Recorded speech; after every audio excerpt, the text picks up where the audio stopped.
You're the only one for me. Isn't that something?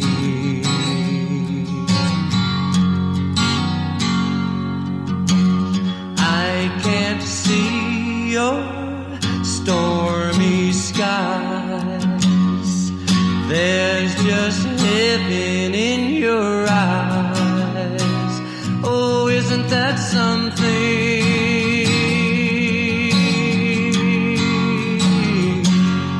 Well, it sure took something to chase away those fears. It sure took something to wash away those lonely tears. But something ain't nothing, nothing but me. Nothing but you. Too.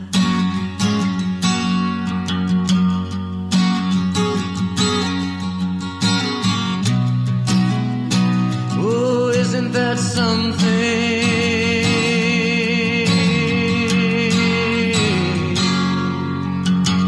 If I had just one note to sing, you'd be the word that set it free. Oh, isn't that something?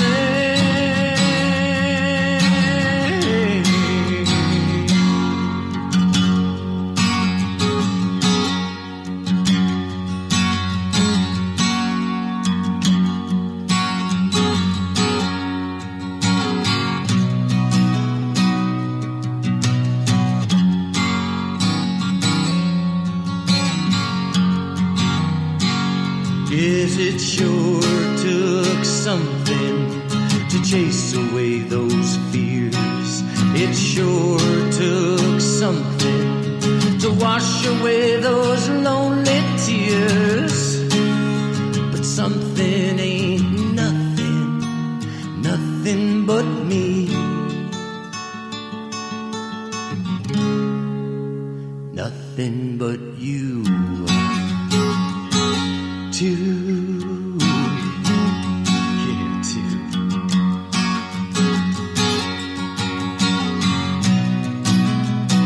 Yeah, isn't that something?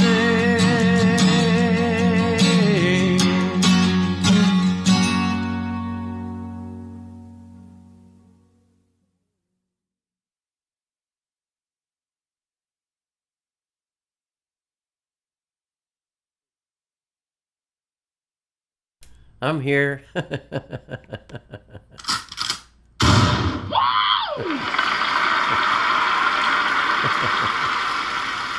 The song stopped playing, and I'm like off in La La Land somewhere. Shalom, Chavarim. Welcome to our weekend fellowship. Just so you know, it's Saturday. To me, that's Shabbat. But I'm not going to be doing the Shabbat Shalom thing, because people watch these videos all different days of the week. So I'm going to leave that alone. But I still do recognize Saturday as the seventh day of the week. And I just barely got here in time. I just crawled out of bed 2 hours ago. I just had enough time to have some breakfast and, groom my beautiful self to get in front of the camera. Anyway, let's start off properly. Let's bow our hearts and give our fellowship over to our beloved Elohim. Let's bow our hearts. Oh, Abba, Father, Yahweh. Father, we come before you with great joy in our hearts that we can. We're so grateful, Father, for this beautiful fellowship that you have put together. We thank you, Abba, most of all, for your mighty anointing to be upon the delivery of your word this day. Thank you, Abba, for opening eyes, ears, and hearts, causing people to see, hear, and understand like never before. As we give this day and all of ourselves, Father, to you, Yeshua and Ruach HaKodesh, praying as always through Yeshua. In Yahweh, Yahweh, our Elohim, Yahweh Echad. And all the believers said, Amen. Amen. The Ruach is falling on me so heavy today. It's going to be a powerful study. Yeah. I love you. We'll see you in a bit. Shalom. Shalom. Man, I did my morning prayer and I was falling apart. I don't know. I don't know nothing. But opening up the book, I got my notes. Today we are covering chapters 32 and 33 in the book of Bemidbar, that's in the wilderness, commonly known as Numbers. Chapters 32 and 33, we're going to be looking at the Trans-Jordan tribes. That is the tribes of Israel that resided on the east side of the Jordan, the Jordan River. We're also going to be looking at the stages of Israel's journey. So we're going to peek at our map again. It's an amazing story. In our previous study, Chavarim, we saw that Moshe was angry with the officers and the commanders for not killing all the women who caused the Israelites to act against Yahweh in the matter of Peor. It's like, what's the matter of Peor? First, we take a look at Bemidbar, Numbers, chapter 25, verses 1 through 3. We see that Israel settled down and remained in Shittim, and the people began to play the harlot. The people began to fornicate with the daughters of Moab, who invited the Israelites to the sacrifices of their mighty ones, their gods, and they ate and bowed down to the gods of Moab. So Israel, Yisrael, joined himself to the god Baal of Peor, and the anger of Yahweh was inflamed against Israel. We see this, Baal.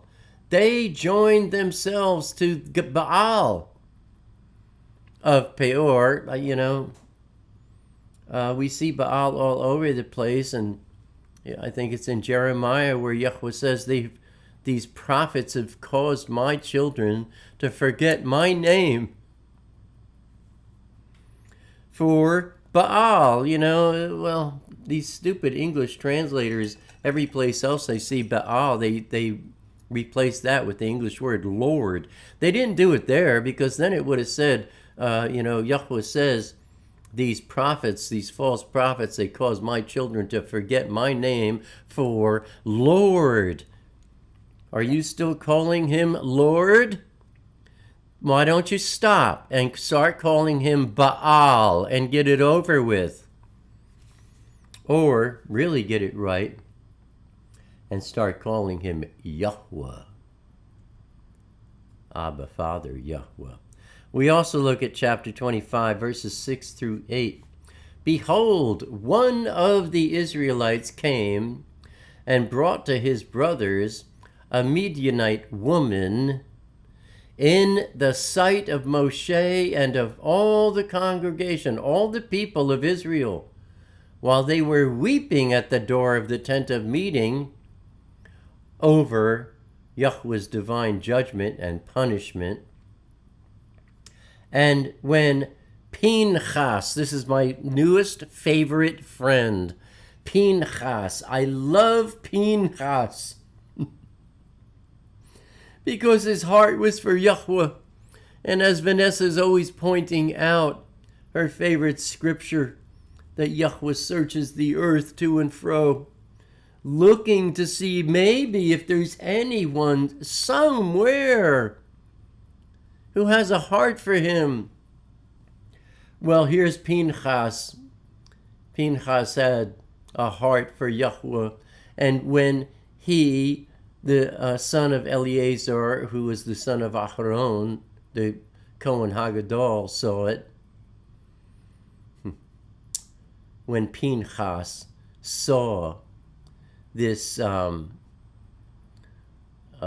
Israelite bringing to his brothers a Midianite woman right in front of Moshe and all the people, while they were weeping at the door of the tent of meeting over Yahweh's divine judgment, Pinchas rose up from the midst of the people and took a spear in his hand. He went after the man of Israel into the inner room and thrust both of them through, shoved that spear through that man and into the woman's stomach.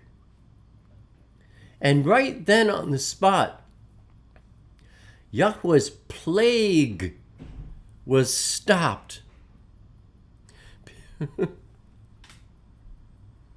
Because he saw Pinchas. He says, look, somebody loves me. And it's so filled, Abba Father, with chedwa, with joy, that he stopped the plague. Oh man, how amazing is that? The matter of Peor. We also go to Deuteronomy chapter 4, verse 3. Your eyes still see what Yahweh did because of Baal. For all the men who followed the Baal of Peor, Yahweh, your Elohim, has destroyed from among you. Everyone who followed Baal has been destroyed. And that was written thousands of years ago. Next, we can look at Hosea, chapter 9, verse 10. I found Yisrael like grapes in the wilderness.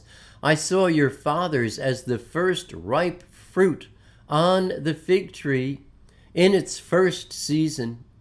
But they went to Baal and consecrated themselves to that shameful thing. They consecrated themselves to that shameful Baal, and they became detestable. They became loathsome. They became like that which they loved. Baal is detestable. He is loathsome. And those who consecrated themselves to Baal, they became like him. People become like the gods they worship. The Egyptians worshipped the dung beetle, and Egypt has become a garbage dump. Finally, we look at Chazon, Revelation chapter 2, verse 14.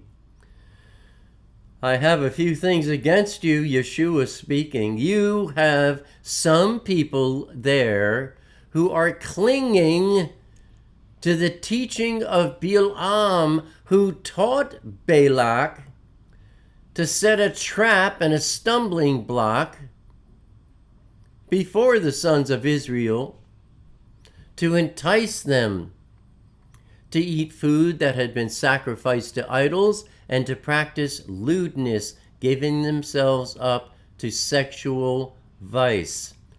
Pay attention to this one, Chavarim.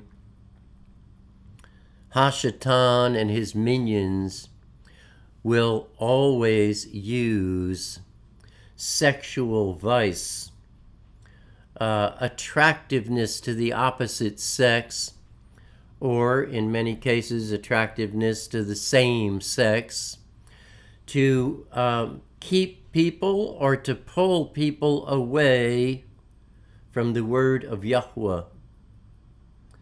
Why? Because it's one of the easiest traps to set. One of the easiest traps to set.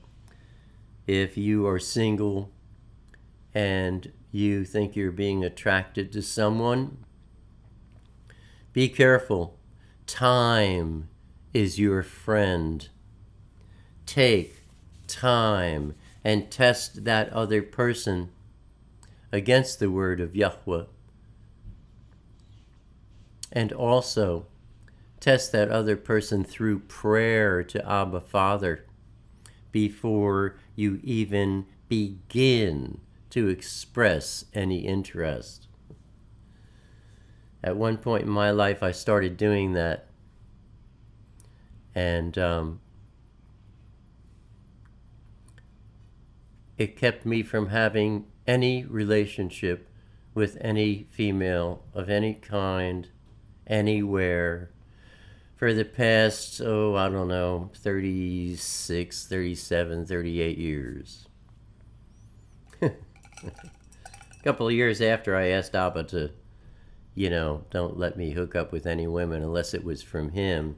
A couple of years later, I had another meeting with him and I says, can we skip that? Can I take that back? His answer for me was, no, Alan. You're to remain single from now on. I'm down with that. I'm a very happy man. Bemidbar, chapter 32. We're going to look at the Transjordan tribes. Now, the sons of Reuven and of Gad had a very great multitude of cattle. And they saw the land of Ya'azer. Looks like Jazer. It's Ya'azer. They saw the land of Ya'azer and the land of Gilead on the east side of the Jordan. And look, the place was suitable for cattle. So the sons of Gad and of Reuven came and said to Moshe, also to Eleazar the Cohen, and the leaders of the people, they said, the country around Ataroth, Divon, Ya'azer, and Nimrah, Cheshbon, El Ale, Sevam, Nevo, and Baon. The land Yahweh smote before the people of Israel is a land for cattle, and your servants have cattle.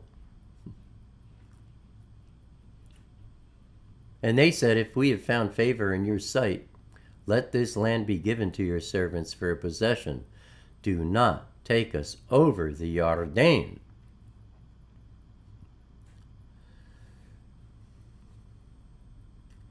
And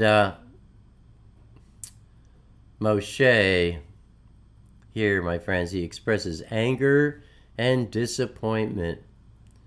He said to the sons of Gad and Reuven, will your brothers go to war while you sit here? Why do you discourage the hearts of the Israelites from going over into the land which Yahweh has given them? Thus your fathers did when I sent them from Kadesh Barnea to see the land, because when they went up to the valley of Eshcol and saw the land, they discouraged the hearts of the Israelites from going into the land Yahweh had given them. And Yahweh's anger was inflamed on that day, and he swore, saying, surely none of the men who come up out of Mitzrayim from 20 years old and up, none of them will see the land which I swore to Abraham, Yitzchak, and Yaakov, because they have not completely followed me. Except Chalev, son of Yefuneh, the Kenizzite, and Yehoshua, son of Nun, for they have wholly, completely followed Yahweh. They didn't lie to the Israelites about these giants. The Kenizzite, Chalev, son of Yefuneh, the Kenizzite, as in Cain. And Yahweh's anger was kindled against Israel. Pardon me, I don't like that word, kindled.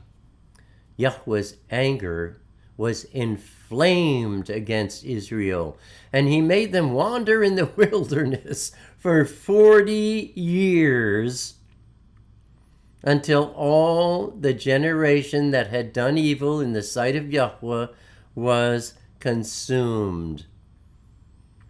And look, you are risen up in your father's stead, a brood of sinful men, to increase still more the fierce anger of Yahweh against Israel.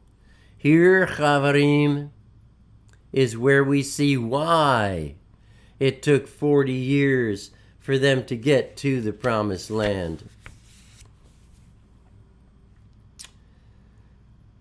Because if you turn from following Yahweh, he will again abandon Israel in the wilderness, and you will destroy all these people.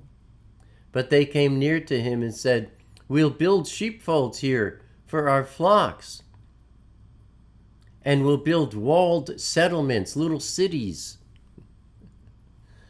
for our young lambs. But we will be armed and ready to go before the Israelites until we have brought them to their place. Our little ones will dwell in the fortified settlements because of the people of the land. We will not return to our homes until the Israelites have inherited every man his inheritance. Because we will not inherit with them on the west side. Here's the Transjordan bit, Chavarim. We will not inherit with them on the west side of the Jordan and beyond, because our inheritance is fallen to us on this, the east side of the Jordan. And Moshe replied, if you will do as you say, going armed before Yahweh to war, and every armed man of you will pass over the Jordan before Yahweh until he has driven out his enemies before him, and the land is subdued before Yahweh. Notice this is all if. Then, afterward, you will return and be guiltless in this matter before Yahweh and before Israel. And this land will be your possession before Yahweh.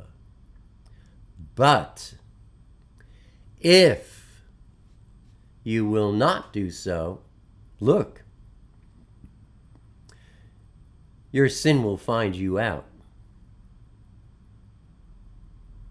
You have sinned against Yahweh, and be sure your sin will find you out. That is, your punishment will be delivered to you.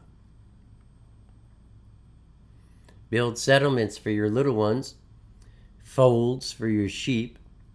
Do that of which you've spoken.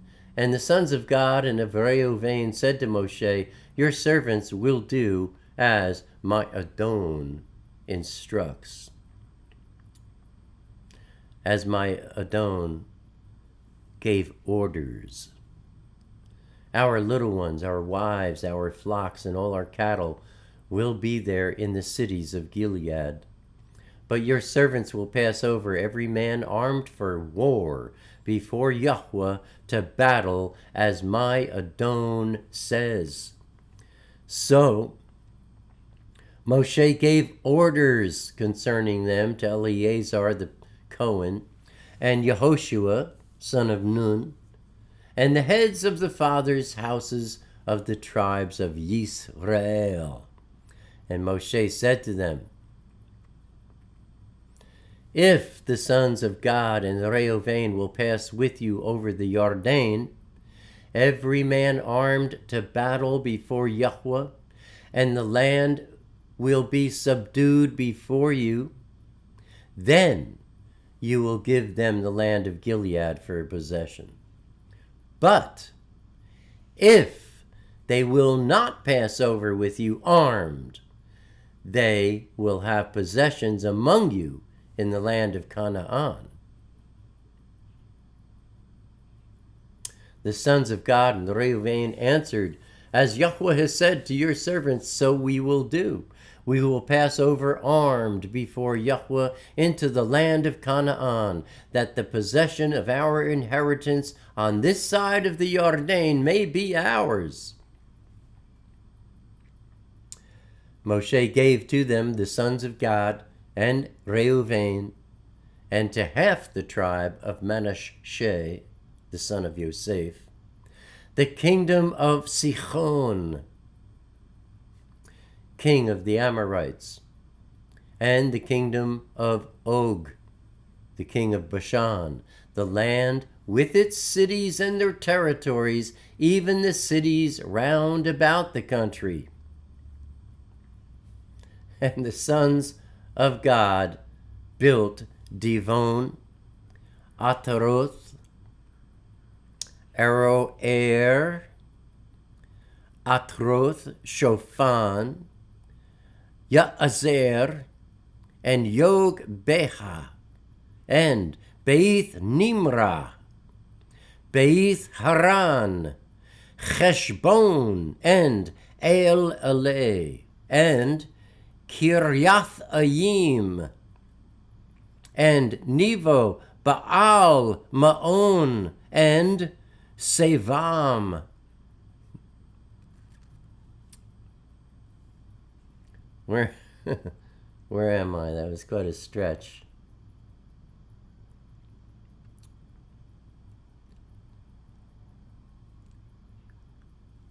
And where's Nevo, Baal Maon, their names were to be changed. And Shivma, and they gave other names to the cities they built. And the sons of Machir, son of Manasseh, went to Gilead and took it, and dispossessed the Amorites who were in it. And Moshe gave Gilead to Machir, son of Manasseh, and he settled in it. Yair, son of Manasseh, took their villages and called them Chavot Yair. And Novach took Kenath and its villages, and called it Novach, after his own name. Chapter 33, the stages of Israel's journey. These are the stages of the journeys of the Israelites by which they went out of the land of Mitzrayim by their hosts under the leadership of Moshe and Aharon. Moshe recorded their starting places as Yahweh instructed, stage by stage, and these are their journeying stages from their starting places. They set out from Ramesses on the 15th day of the first month, On the day after the Passover, the Israelites went out of Mitzrayim, Egypt, with a high hand and triumphantly in the sight of all the Egyptians. Where's our, whoops. Come on, man.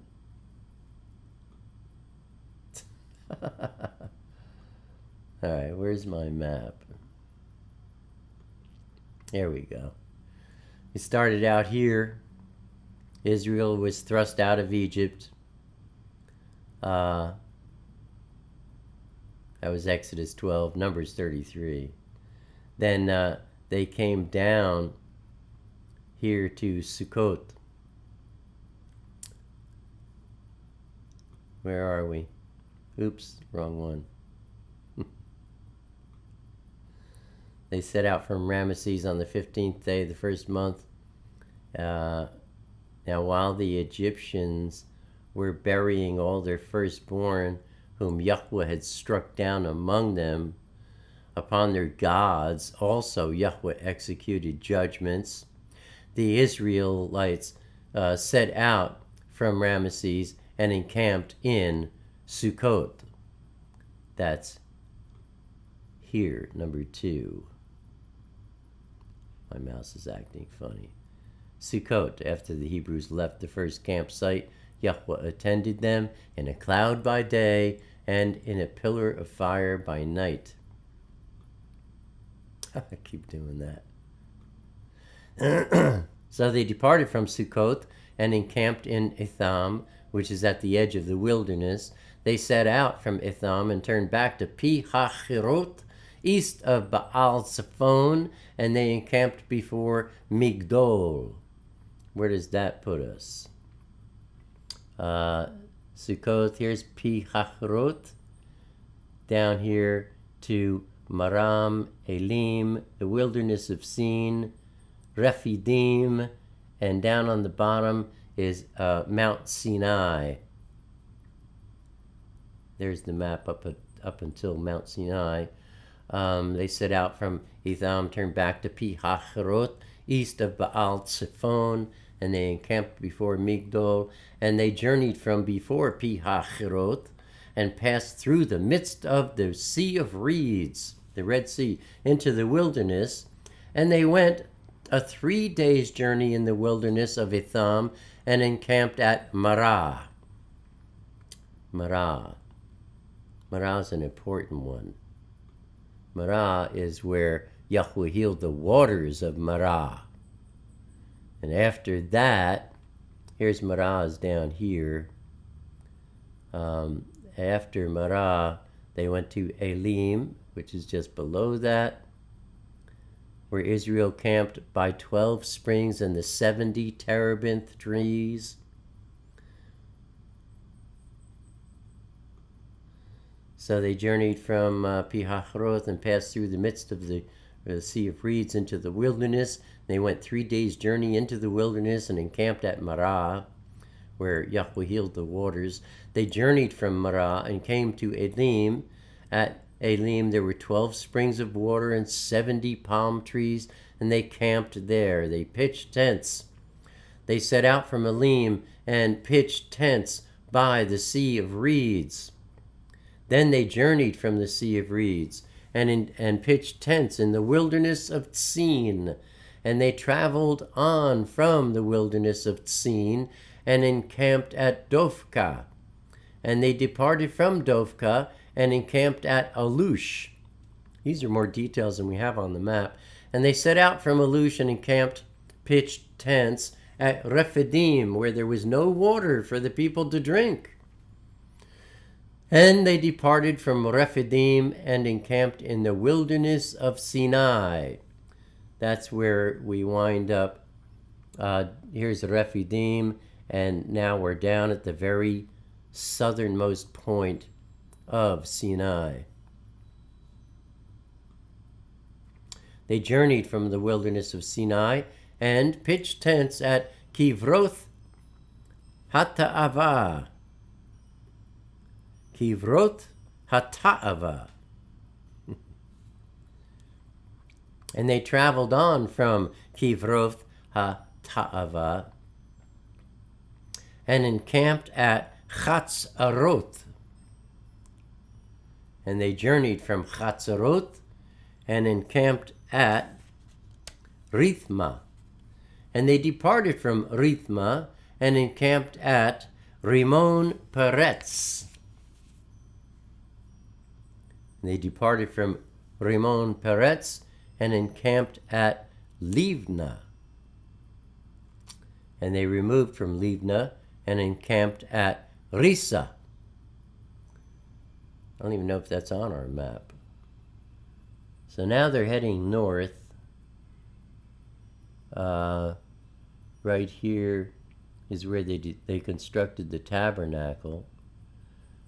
They go a little further north here to the wilderness camps where 70 elders were called to help Moshe govern the people. That was Numbers chapter 11, verses 16 and 17. Now they come all the way up here to Etzion Gever. Israel passed through the lands of Esau and Ammon in peace. We see that in Deuteronomy chapter 2. Now, at this point, they start heading northwest up here to Kadesh Barnea,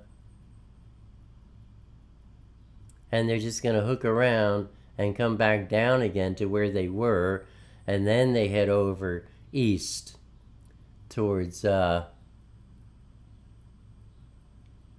eastern wilderness where Israel avoided conflict with Edom and Moab. Let's go back to our text. They removed from Livna and pitched tents at Risa, and they journeyed from Risa and encamped at Kehilatha. And they went from Kehilatha and pitched tents at Mount Shepher. And they removed from Mount Shepher and pitched tents at Charadah. And they set out from Charadah and pitched tents at Machheloth. And they removed from Machheloth and pitched tents at Techath. And they left Techath and pitched tents at Terach. They left Terach and pitched tents at Mithka. They left Mithka and pitched tents at Chashmonah. And they traveled on from Chashmonah and pitched tents at Moserah.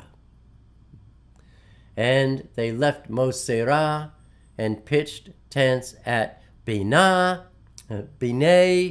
just like B'nai Elohim. This is B'nai Ya'akan. B'nai Ya'akan. And they left B'nai Ya'akan, children of Ya'akan, and encamped at Chor HaGedgad. That's a good one. Chor HaGedgad. And they set out from Chor HaGedgad and pitched tents at Yotvatha. That one looks like Abronah. No, Yotvatha.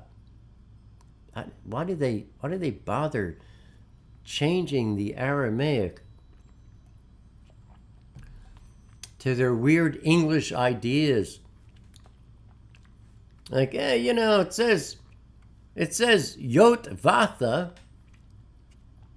Let's make it easier and we'll call it Abronah. Abronacadabra. Anyway, they traveled from Yotvatha and pitched tents at Etzion Gever. And they left Etzion Gever and pitched tents in the wilderness of Tzin, which is Kadesh. And they left Kadesh and pitched tents at Mount Chor on the edge of Edom. Where's 34? Oh, they journeyed from... Oh, that's Yotvatha. Pardon me, I messed up. What's going on here? I skipped something. They set out from Mithka and camped at Hashmonah. Pardon me, my friends. I think I made a gross error. They set out from Mithka and pitched tents at Hashmonah. And then they left Hashmonah and pitched tents at Moserah.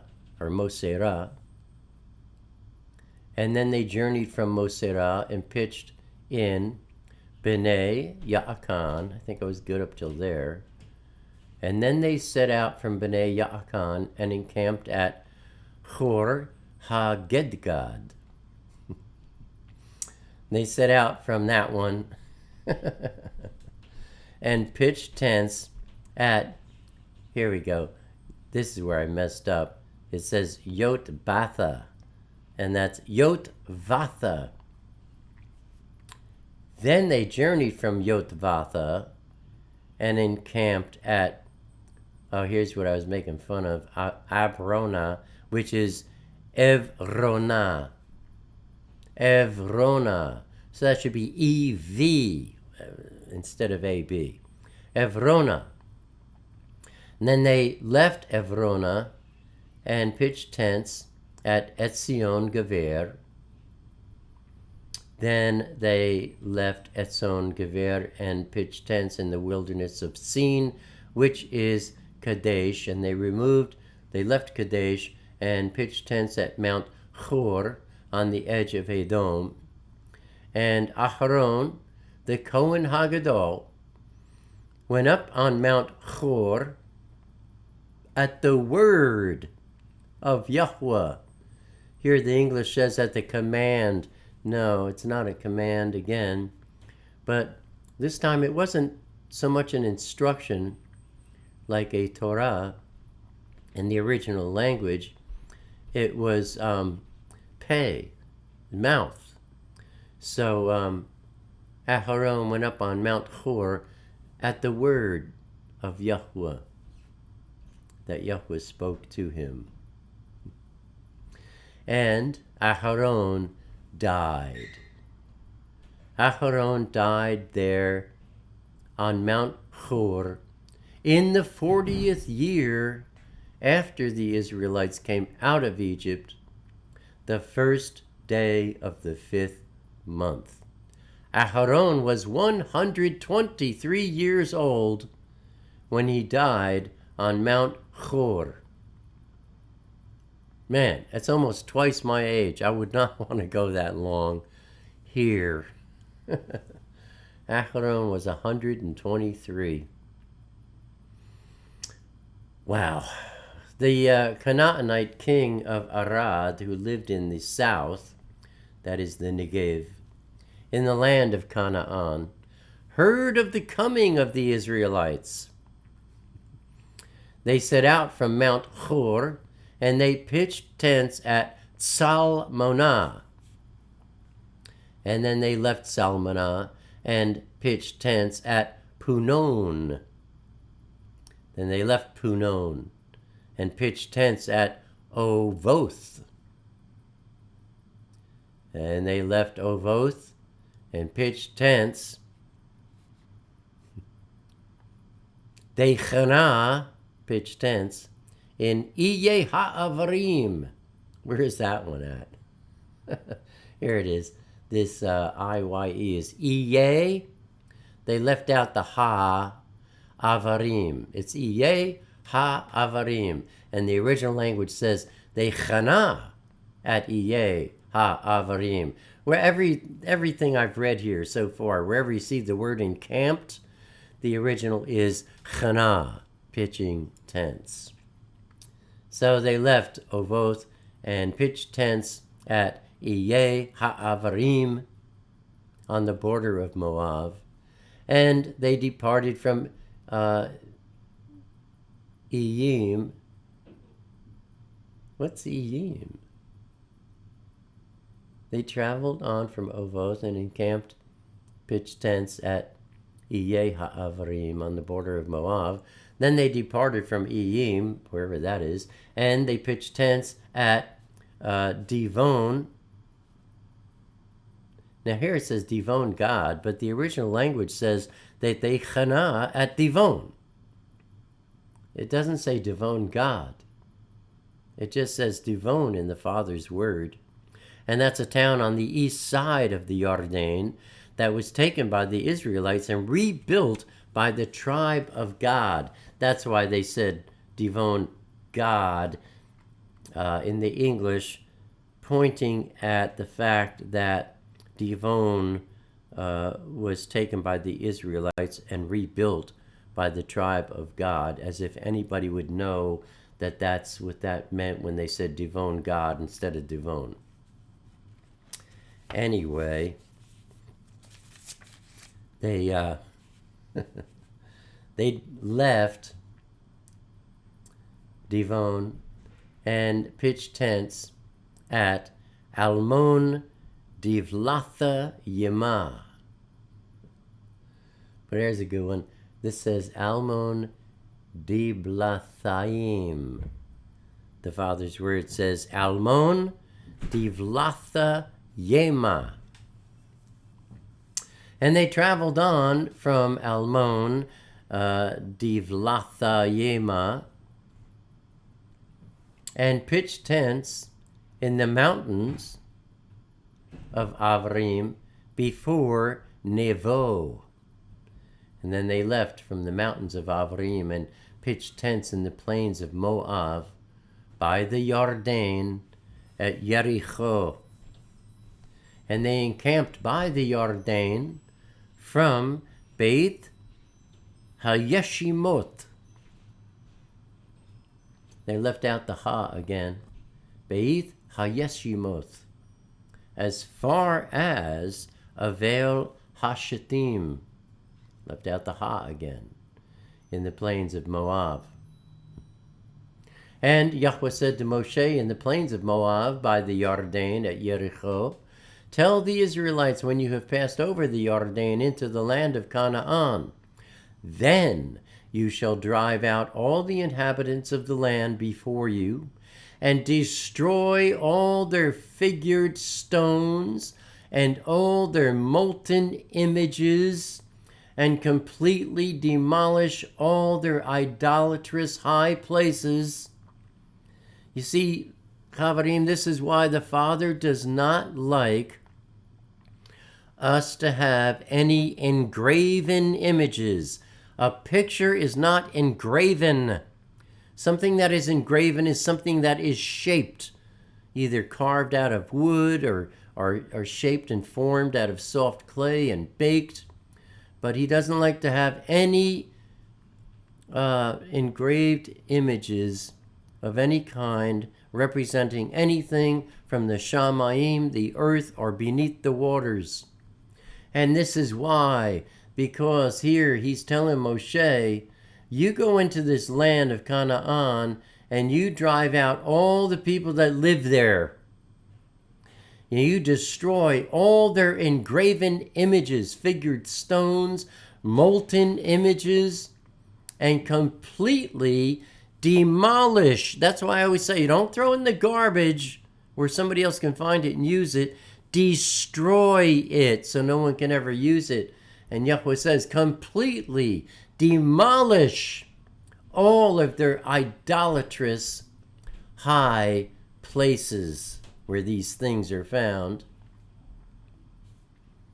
And you will take possession of the land and dwell in it, because to you I've given the land to possess. You will inherit the land by lot, according to your families. To the large tribe you'll give a larger inheritance. To the small tribe you give a smaller inheritance. Wherever the lots fall to any man, that shall be his, according to the tribes of your fathers, you will inherit. But if you will not drive out those inhabitants of the land from before you, then those you let remain of them will be, here's where they use, pricks in your eyes. I mean, come on, man. Pricks? No, they will be splinters in your eyes, thorns in your sides, and they will afflict you and trouble you. If you do not drive out the inhabitants, those you let remain, they will be like splinters in your eyes and thorns in your sides. They will afflict and trouble you from that point forward in the land which you dwell.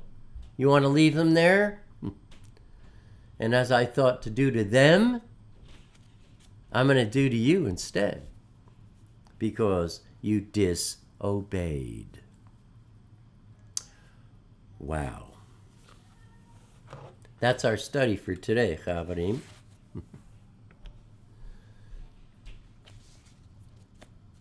Boy, oh boy, the word of Yahweh. Last Thursday, I just have a couple of notes, and then we'll go to our chat. Last Thursday, I said something about physical workouts. That I said going to the gym gets you nowhere. And I said I couldn't remember the Bible verse. The Bible verse is 1 Timothy chapter 4, verse 8, which says, forget about myths and wives' tales. Instead of training at the gym, instead of running around the block and clocking yourself, I'm getting younger. No, you're not. Instead of that, train yourself to be Kodesh, dedicated to Elohim. And here's the punchline, 1 Timothy chapter 4, verse 8. Physical training has some value. It's good not to lay around all the time popping candies in your mouth. It's good to get exercise. But being Kodesh, dedicated to Elohim, that has value now and throughout all of eternity. Where, you're working out in the gym, that has value for about a week. Here, temporary. Check? All right, so now we can turn to the chat.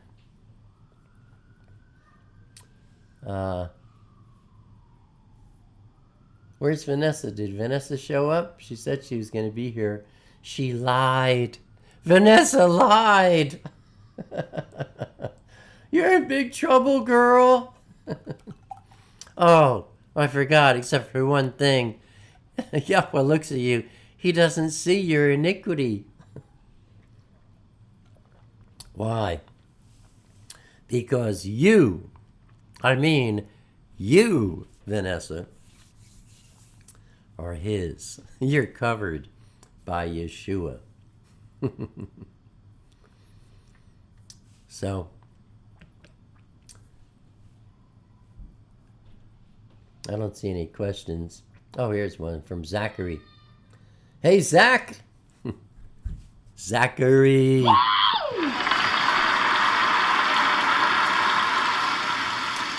Oh, brother. Zachary says, if someone has cancer, should they go to the hospital or cling to Yahweh? Look, I can't advise you. This is something you have to decide for yourself. But I can tell you from my own personal experience, I had cancer building up in me for 6 years before I went to the hospital. I went to the hospital for something else. I had gotten the flu, and I thought I was beating it, but I was dehydrating myself. And I got the flu a second time. Bam! And man, that shut me down. My, my potassium hit the basement. And my daughter came And it was pretty much either I was going to have a heart attack and drop dead that night or go to the hospital, so I went to the hospital.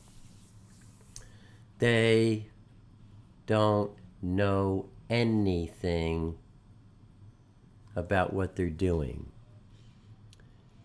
All they know how to do is look at symptoms and to cover the symptoms falsely with pharmakeia, drugs, or they try to remove the symptoms like the cancer, they do chemo and all this other stuff, which kills as many good things as it does bad. The fact is, if someone has cancer and they go to the hospital, people have all kinds of different experiences. Some people, they conquer it, they get through it because probably nothing to do with the hospital. If they get through it, it's because they changed their lifestyle. They stopped ingesting the stuff that was making their pH level go down so far that the cancer had a village to live in. Get that? If your pH is up at 7, cancer cannot grow. Everyone on earth has cancer. Everyone has cancer. There is no one without cancer in their body. But those who have their pH level, say around 7, the cancer is sleeping. It cannot grow. It cannot wake up. But you start eating, candy bars and cakes and all kinds of processed garbage instead of healthful food. Your pH goes down. The cancer starts growing. You go to the hospital and they'll say, yeah, don't change. Keep eating the candy bars and all that stuff that gives the environment, creates the environment for cancer to grow in you. And we'll just keep shooting it with chemo and stuff like that. And we'll remove a few organs and send you home, and your living experience will hit the basement. You'll be miserable until you die. My personal experience was I went there. They got my potassium back up, from, the flu thing I had going on. And they said, oh, by the way, you have cancer and we can't use chemo, but we want to go in and remove your bladder because that's where the cancer is growing. And man, I'm telling you, my stomach was out here. If I was sitting down, I could not see my crotch. My stomach was in the way of me viewing I could only see the front half of my thighs. That was all tumors and stuff that were growing in my bladder and pushing all my stomach and everything up and out. Now, my stomach's flat. My stomach is looking good. It's all gone. But not from anything the hospitals did. I says, look, thank you, no thank you. I went home. They told all my family members and my daughter that I had less than 3 months to live.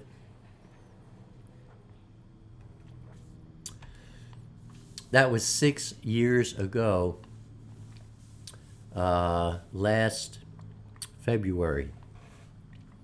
6 years ago, the end of last January. So, you don't go to the hospital and you don't cling to Yahweh either. Here is where you learn. Oh, man. If you watch all my Walking in the Word videos, you'll see I talk about this, about me pitching tents with Abba. And that's what I was talking about. Here's where you learn how to pitch tents with Abba Father. You talk to him. Abba, they said this, that, and the other thing. I have cancer. Looks like I'm going to be dropping dead, whatever. I don't want to die.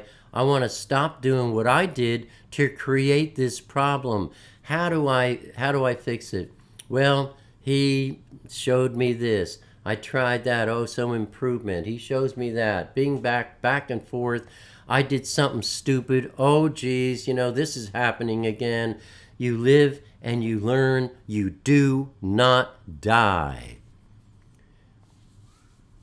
Look, Zachary, like I said, this isn't a question you have to answer for yourself. I can't answer it for you. I think they have some kind of a squad that would come here and murder me for giving you advice. So I'm not giving you advice. I'm just telling you about my personal experience. I changed my living habits. You know, when I was like 15 years old, I says, if anybody ever gets sick, what they need to do is change something they're doing every day that they shouldn't be doing. Like, oh yeah, I'm drinking 4 6-packs of Coca-Cola every day. You think that's a problem? Ah, go ahead. This, change your habits. Stop eating garbage. Stop all processed foods of every kind. No candy bars, no cakes, not even from the bakery, because they can't even make their own stuff anymore. If they could, it'd be fine. My sister, she'll make me an apple pie. It's loaded with sugar. It's sweet, the apples and sugar and who knows what else. I'll eat apple pie all I want. No symptoms. If I got an apple pie from the store and I ate one piece, I would regret it for a couple of weeks from symptoms that I won't even tell you about because it's too gross. But, did I answer that question all right? Where was I? Look, we got a bunch now. All right, where's the next one? Here we go. John Ryan. I'm not going to do the woo thing because somebody, every time he sees John, he does the woo thing. Out of the millions that left Mitzrayim, only 2 entered the promised land. That's right, John. Do you think this is a clue as to how many will get into the Shamayim? Less than 1 Yeah, I think it's a clue, John. Look, go back to Noah. There were millions of people living on the earth. 8 people were saved in the boat. The barge. Here we see, 2-3 million people left Egypt. Every one of them, Yahweh kept them in the wilderness for 40 years just to not let them get in the promise. They were all dead except for their children. The only 2 that left Mitzrayim in the beginning was Caleb and Yehoshua, was it? And they went to the promised land. So 2 out of how many?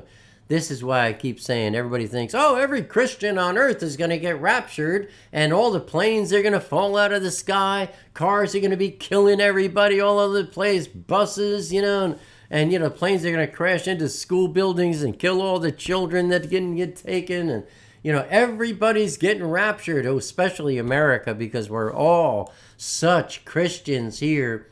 And I'm like, no. Those who get taken in the Nechatef is a much smaller number than people know. And yeah, John, this is another example. You saw it. I confirm it. Here we go. Dave, Debbie, and Kaylee. Hey, sweetie pies.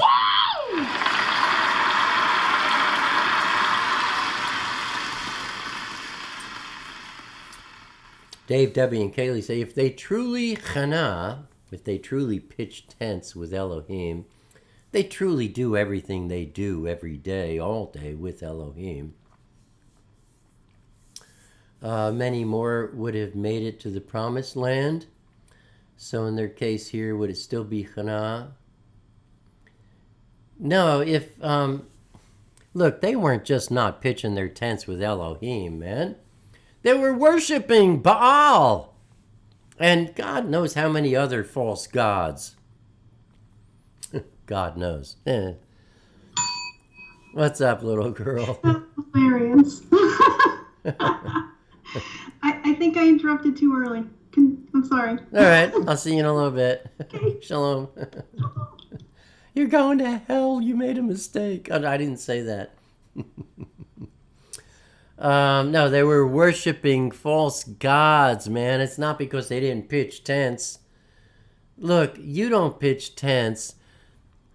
Elohim causes you to pitch tents because he sees that you do have a heart for him. He looked at them. They did not have a heart for him.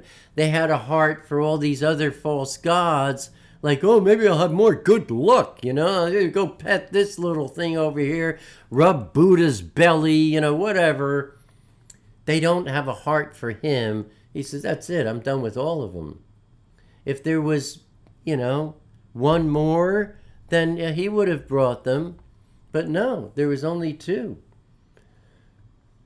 So it's not about pitching tents. It's about those who have a heart for Abba, Father Yahweh, and those who do not. And, you know, somebody asked me, I think it was in the comments, Stephen, was it? Boy, Stephen, I hope you're here. If not, maybe next week and you can join us live. But Stephen's posting some really cool stuff. And he says, you know, isn't it all about having a heart? Can you fake it? There's no, man. There's a lot of people who think they're faking it. There's a lot more people who don't know that they're faking it because they've been faked out by this world system of churches and religions. But no one can fake a heart for Yahweh. And no one can know if they have a heart for Yahweh or if somebody else has a heart for Yahweh, because no one can read hearts except Yahweh, Yeshua, and the Ruach HaKodesh. So, no, you can't fake it. Some people have a heart for Elohim, and some do not. And the ones who do are very few. Noah's case, there were 8. Here, there were 2. How many will there be at the Net Ketef? I always used to joke around. You get taken up in the Net Ketef and you say, there's 12 people here. That's it? That might be the case, man. So, there she is. I waited till the pause was longer. I beat the bell, though. You did. We did have a question from a brand new person, and this person forgot or didn't see my admonition to put a QQQ, but I didn't want you to miss it. Good. So it's Merlin Midden, welcome. and this person asked, in the New Testament, does it say that he who does not believe that Yeshua is God, brand new person, is that the Antichrist? Can you repeat that, please? Oh, it's at 1249 if you want to look. But in the New Testament, does it say that he who does not believe that Yeshua is God, is that the Antichrist? Okay, let's be, thank you, little girl. Sure. Let's be clear about one thing. When you say Yeshua is God, see, that word God is satanic to begin with, and it creates all kinds of false ideas. Let's get this straight and clear. The Son is not the Father. In that sense, Yeshua is not God, if you think God is the Father. Yeshua is Elohim, which is God's. You have the Father, the Son, and the Ruach HaKodesh. The Father, the Son, and the Spirit. That's Elohim. Yeshua is part of Elohim. He is not it. The Father is it. And Yeshua never does anything, and he never says anything except what he sees the Father doing and what he hears the Father saying. Then the Ruach HaKodesh never does or says anything except what he sees Yeshua doing, because that's what the Father is doing. And he never says anything but what he hears Yeshua saying, because that's what the Father is saying. And this is what being Echad, this is what being one is all about. If those who are one, Echad, with Elohim, are those who never do anything except what they see the Ruach, Yeshua, Abba Father doing. They never say anything except what they hear the Ruach, the Father, or Yeshua and the Father saying. So Let me see if I can find that 49. There you go. Merlin, in the New Testament, does it say that he who does not believe that Yeshua... Oh, yeah, good question, Merlin.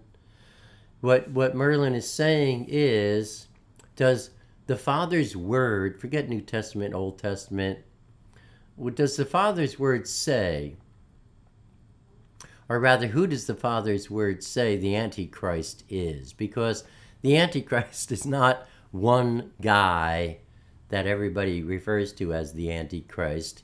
In the Father's Word, he's called the Lawless One. That's his title. Antichrist means there are those who do not recognize Yeshua as the Son of Yahweh. They do not recognize Yeshua as the Yachid, the one and only heir of his Father Yahweh. Those people, there are many, those people are all Antichrist. Thanks for asking that question, Merlin. That's a good one. And I have a video. I'm sure Caregiver told you about it already. It's called, I don't know, just search. Go to YouTube and let me show you how to do this. I think it makes it easier for everybody. Where are we? Is this my YouTube page? Yeah. Go anywhere to YouTube and go up here to the top search bar and type in Watch Allen, one word, WATCHALAN space, and then type in Antichrist, ANTICHRIST, forget the hyphen, and here you go. I've got, it just brings up all my videos. The first one is Antichrist Update, 7 years ago. Here's another one, How to Recognize the Antichrist.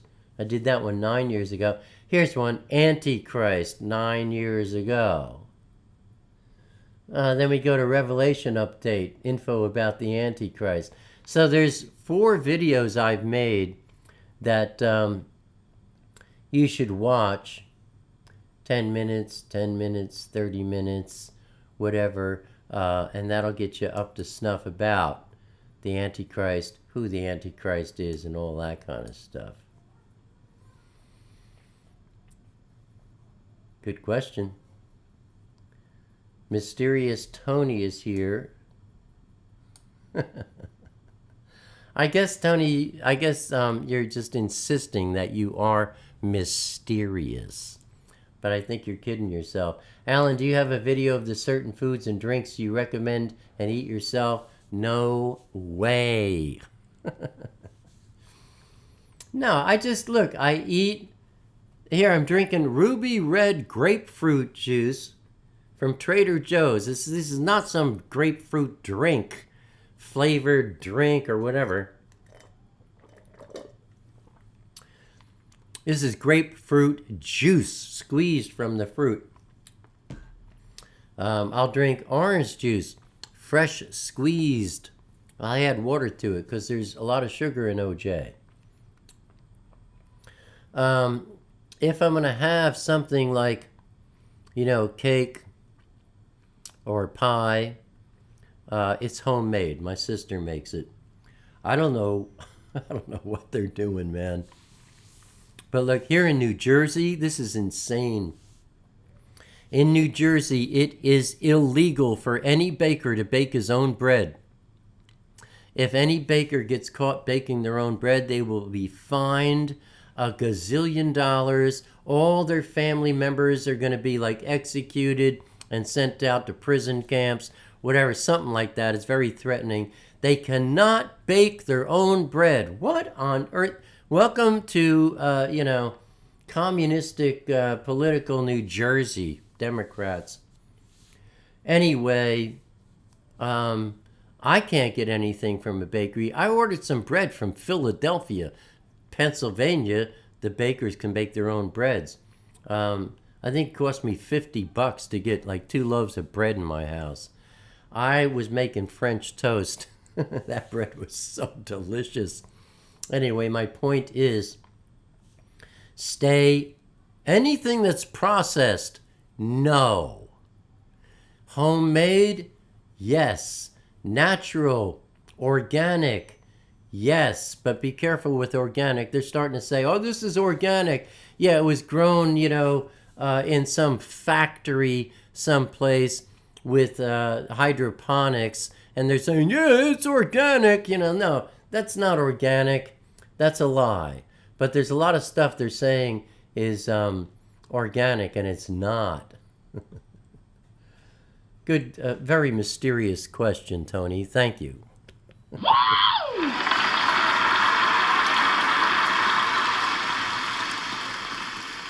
Maribel says, can I follow that to get out of dialysis? Can you follow what, Maribel? I don't know what you're talking about. But if you're on dialysis, don't screw around. Listen, once you start with the doctors, you cannot make any decisions on your own. If you want to get away from anything you're doing now with doctors, you have got to find, and boy, you better do this through prayer, big time. You've got to find a doctor who understands the medical profession and why it's not good, and who knows how to get you off of certain medications. Because if you just stop taking medications, you're going to drop dead in less than 7 days.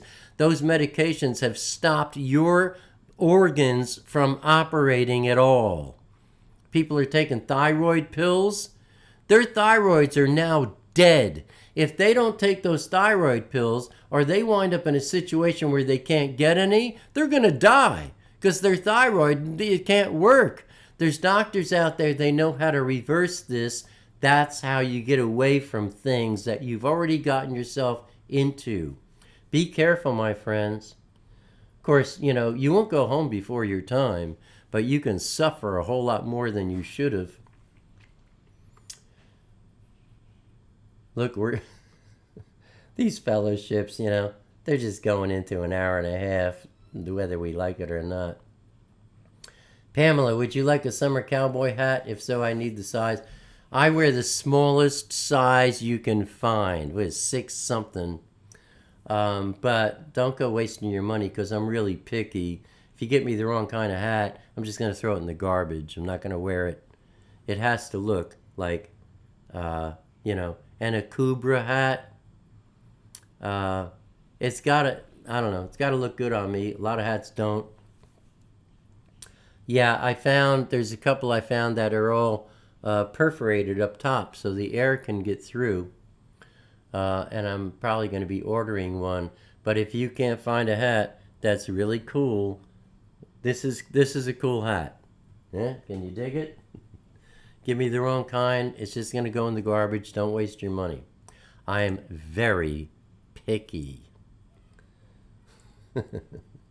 I guess Abba is too. I'll bet we're really far from the bottom. Let's see how far. Oh, maybe not. No, maybe not. Oh, you can't tell how far you went. Not until you back up again. All right.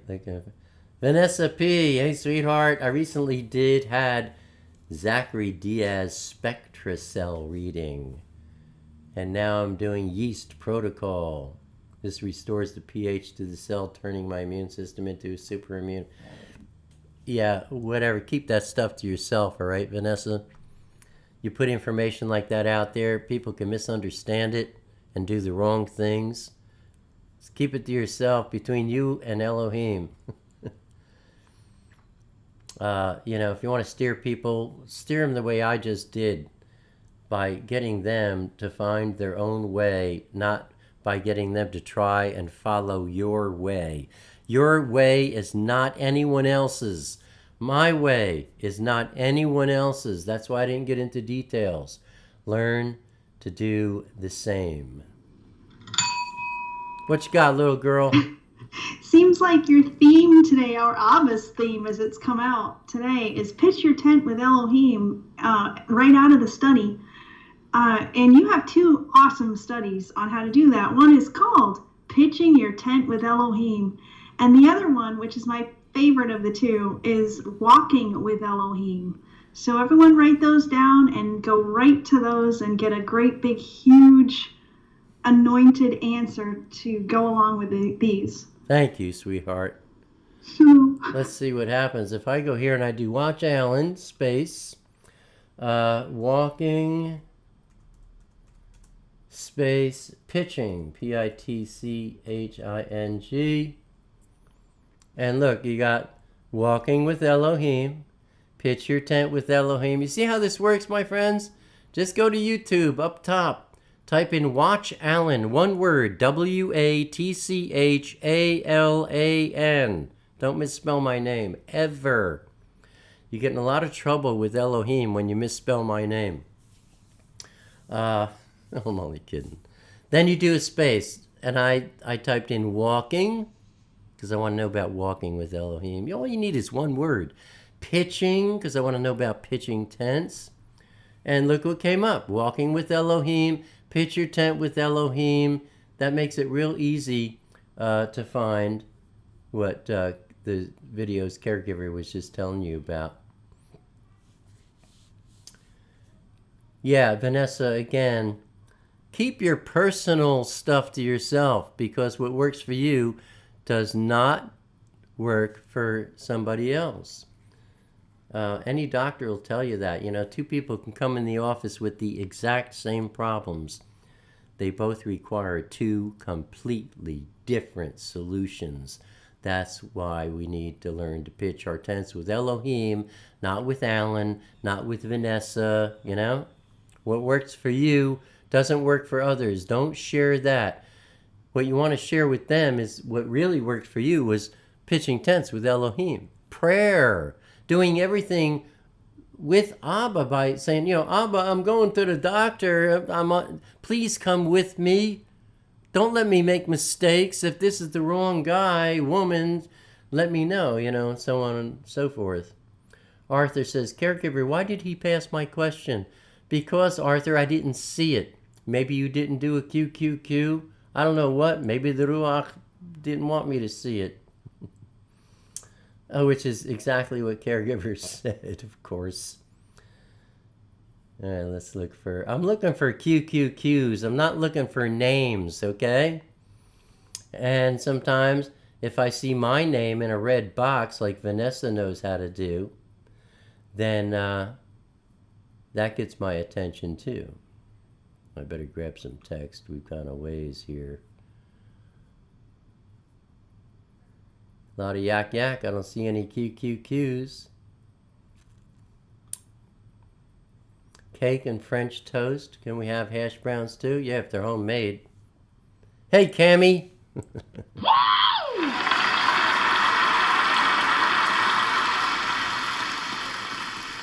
Yummy.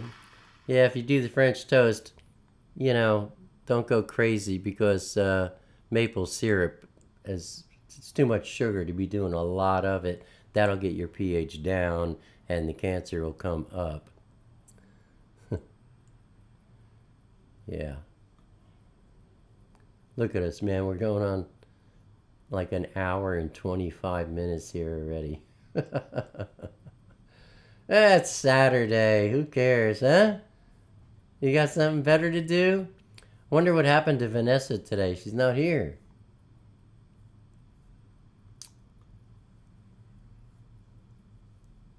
She's probably in a donut shop eating donuts. John Hurlbert. Where can I buy Alan's audio paperback books? Thanks for asking, John. Let me show you. Changed caregiver's mind. Here we go. What you want to do is you go to watchallen.com. Very easy address to type up. Don't type it in Google. Type it in the top address bar. And then bookmark it. But you go to watchallen.com And right here you'll see free. Get Alan's books here. You can't buy them. They're free. I don't sell this stuff of Abba. But I've got 2 books. Go download them. Print them out. If you want them to be nice books, download them and take the files to a local print shop. You know, Kinko's, Speedy, whatever. And they can set them up for you and do them spiral bound and, you know, make it like nice if you want. But the books are free. Get both of them. You'll be glad you did. They're both free.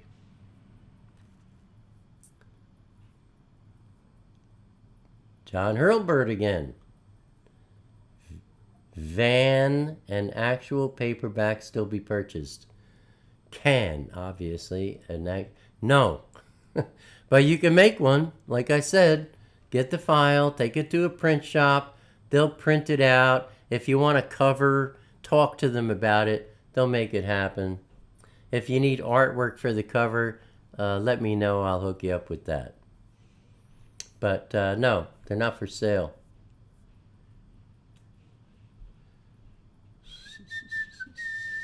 I think we're done. Tiffany, she says, all my health problems are being dealt with by Abba. He's teaching me little by little. I'm relying on him only. He leads me to the info I need. That's how it works.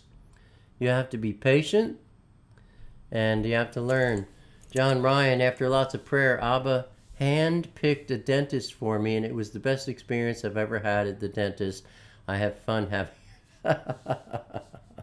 having a root canal. Yeah, you'd be surprised, man. When you learn how to walk with Elohim, man, you'll see things that you can't tell other people because they'll just look at you and they'll say, this guy's whacked. They won't believe you. Keep it to yourself. Don't try and share it. I'm telling you now, because if you try and share it, you'll just wind up weeping in an alley someplace. Because nobody will, they can't receive it. Vanessa, no apologies needed, sweetheart. We love you.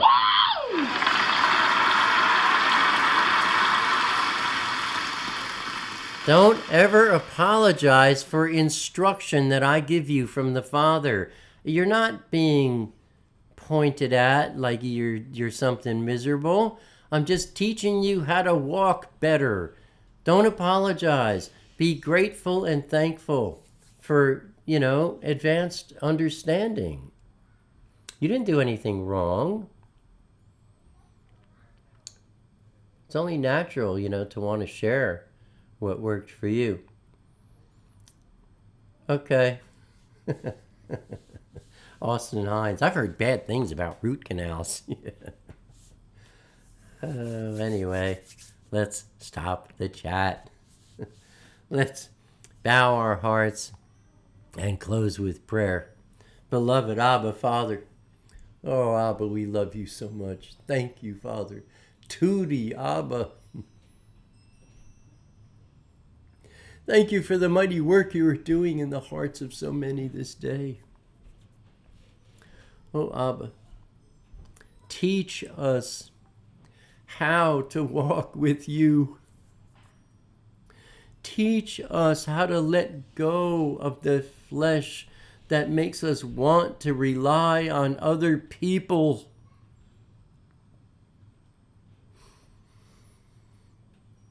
As we give this day and every day, Abba, to you, Yeshua, and the Ruach HaKodesh, praying through Yeshua, in Yahweh, Yahweh our Elohim, Yahweh Echad. And all the trubies and the newbies said, Amen. Amen. Trubies and the newbies. They're awesome. That's from the Ruach. I never heard it before. I know. He's got a sense of humor. Doesn't he? He's hilarious. More than we yet know. I can't wait. So what do you got for us? Anything? I just want to praise Abba again for the chat, for the anointed study, This is, if anyone's wondering, what does Alan mean by pitching your tent with Elohim? This is it. This is it. So watch this a few times. Go to Walking with Elohim, Pitching Your Tent with Elohim, and forget literally everything else. Yeah, the short form, my friends, is that the Israelites pitching tents was something they did every day. Like, people who aren't slobs, they make their beds every day. I make my bed every day before I even go to the bathroom, But it's something we do every day. So when I talk about pitching tents, I'm talking about doing everything you do every day, all day, in concert with Elohim. Abba, I'm making a cup of coffee. Can I have your beracha? Can I have your blessing on it? Ooh, gosh, that's a delicious cup. Oh, man. And how does that happen? The word says through being washed by and growing in the living word, which is what we're doing here. So if you aren't being washed by and growing in the living word, and you're wondering, how come I can't have this conversation with Abba? That's why. Yeah, that's a big point, because we're saved by pitching tents with the Father, but that doesn't happen. It can't happen until you are sufficiently washed by and growing in the Word, no longer sucking on a milk bottle. You're able to eat some meat. Then the Father comes and he says, can they walk yet? Yeah, this one's starting to walk. All right, come on, let's take a walk. And he takes you for a walk. He starts revealing things. Lonnie wants to know if it's okay to eat bacon. Yeah, if you pray over it first. And about the bacon, you covered that really well. You had great revelation in our study of Acts, must say. So, go back to Acts, Lonnie, and you will find the portion of the program where Kefa had his vision, and then there are 2 live streams that cover it. That one where it's covered, where you do the verse by verse, and then the next one in the Q&A blows it wide open. Yeah, Lonnie, go check those out. Study the book of Acts with us. All of you, if you want to know about food, what's okay with, go study Acts with us. There's more there than food, but you need all of it anyway. Exactly. And you can actually search Alan's channel for pork, and I forced YouTube to put those live streams up for you in the search. Oh, really? Cool. So that's it. Just the pitching tents. Really, it's so exciting. What a study. Nothing going on in the Middle East? Oh, a lot of things are going on. Things did explode. Explosions around Damascus, in and around Damascus. Thank you, Israel. And there is a warning from the United States to commercial aircraft to steer clear of the Persian Gulf, lest there be an unfortunate accident. How nicely put. Yeah, things are getting crazy, but we don't care because they're always crazy. We want to know, it's like, wow, crazy. That's what we want to know about. Well, I was about to sign off, and you asked, so the Ruach said, you got these couple things. So share that. Cool. Share those. Thank you, sweetheart. Shalom. Shalom. Well, that's our fellowship for today, my friends. I'm so happy you're here. I had such a good time. I know you did too. Abba willing, we will continue next week on Tuesday. Next week, I'm going to step it up to 7 p.m. All week. Tuesday, Thursday, and Saturday, 7 p.m. Eastern time.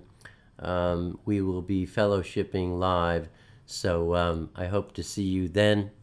And we'll continue in our study on the book of Bemidbar, in the wilderness, Numbers. Until then, keep your wicks trimmed and keep your lamps ablaze. Shalom, Chavarim. I sing to Yahweh, for he is highly exalted.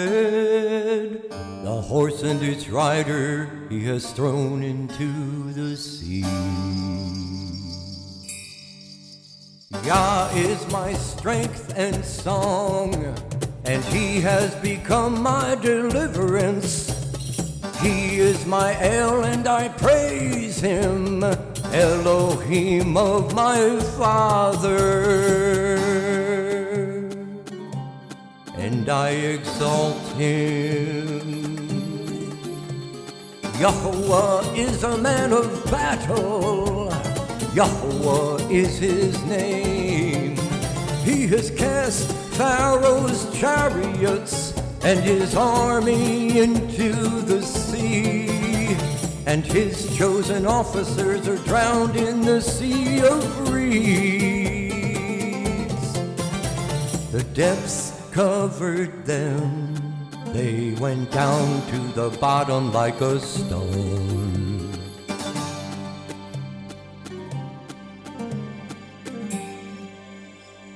Your right hand, O Yahuwah, has become great in power. Your right hand, O Yahuwah, has crushed the enemy. And in the greatness of your excellence, you pulled down those who rose up against you.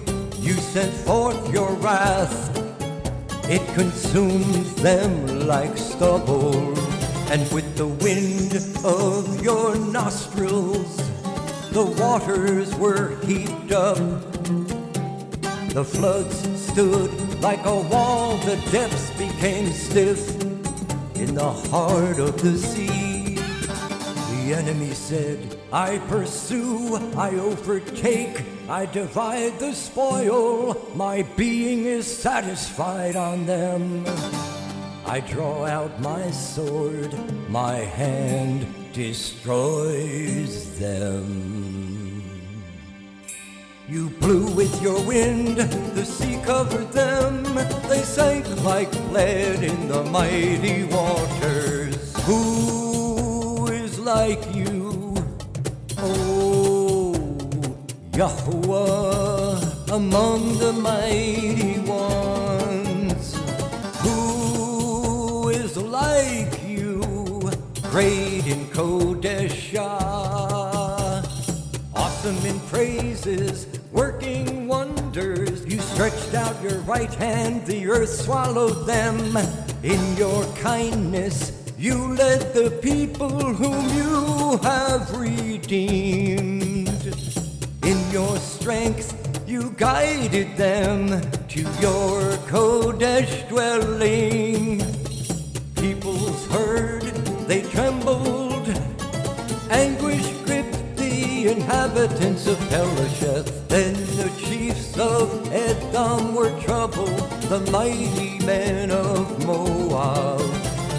Trembling grips them, all the inhabitants of Canaan melted.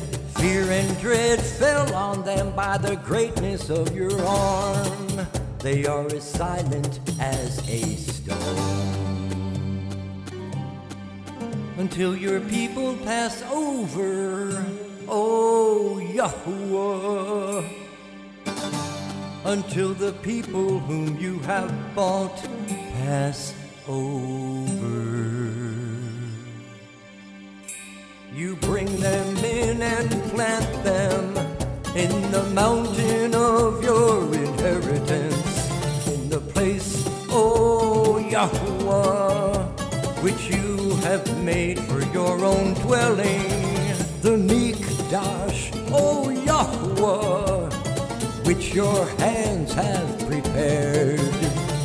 Yahweh reigns forever and ever.